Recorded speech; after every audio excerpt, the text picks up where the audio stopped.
دنیا کی عجیب و غریب کہاوتیں۔ جس بندے کو مسکرانا نہیں آتا اس بندے کو غلطی سے بھی دکان نہیں کھولنی چاہیے۔ دولت جب زبان کھولتی ہے سچائی چھپ جاتی ہے۔ اپنا ذاتی گھر بنانے کے لیے ایک نیک بیوی ضروری ہوتی ہے۔ دولت مند بننا ہے تو گھر میں نیک پرہیزگار عورت کو لے آؤ۔ جو کیل ابھرا ہوتا ہے ہتھوڑا اس کا مقدر ہے۔ گرمی جاتی ہے تو لوگ سایہ بھول جاتے ہیں۔ دکھ انسان کو عقلمند بنا دیتا ہے۔ غریب کی بیوی سب کی بھابھی ہوتی ہے۔ بھیڑ کو باپ نہیں صرف گھاس یاد آتی ہے۔ عورت خاموش بیٹھی ہو تو اس کی نبض چیک کر لو۔ بوڑھاپے کی شادی محلہ داروں کے لیے ہوتی ہے۔ عورت سے الجھنے سے بہتر ہے سانپ پال۔ روتی ہوئی عورت مگر مچھ کے آنسو بہاتی ہے۔ خود کو بدل دو قسمت خود بخود بدلے گی۔ بلیوں کی لڑائی میں مینڈک مرتے ہیں۔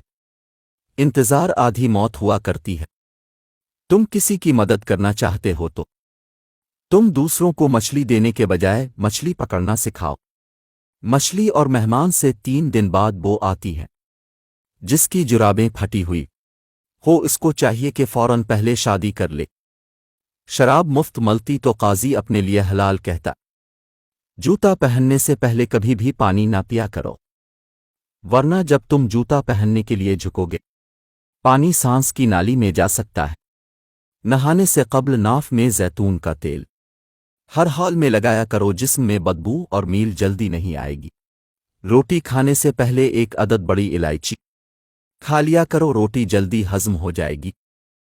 واش روم سے اٹھنے سے پہلے سانس لیا کرو، پیٹ میں کبھی گیس نہیں بنے گی اور نہ قبض ہوگی۔ ہر 5 دن بعد بغل کے بال صاف کر لیا کرو، صحت برقرار رہے گی۔ کچے پھل کھانے سے قبل لیموں کا رس 1 قطرہ پی لو، کچا پھل کی وجہ سے پیٹ میں درد نہیں ہوگا۔ اگر گھر میں کوئی دمہ کا مریض ہو تو زیتون کے تیل سے دیا جلا کر کمرے میں رکھ دو اور مریض کو لٹا دو، مریض بہتر ہونا شروع ہو جائے گا۔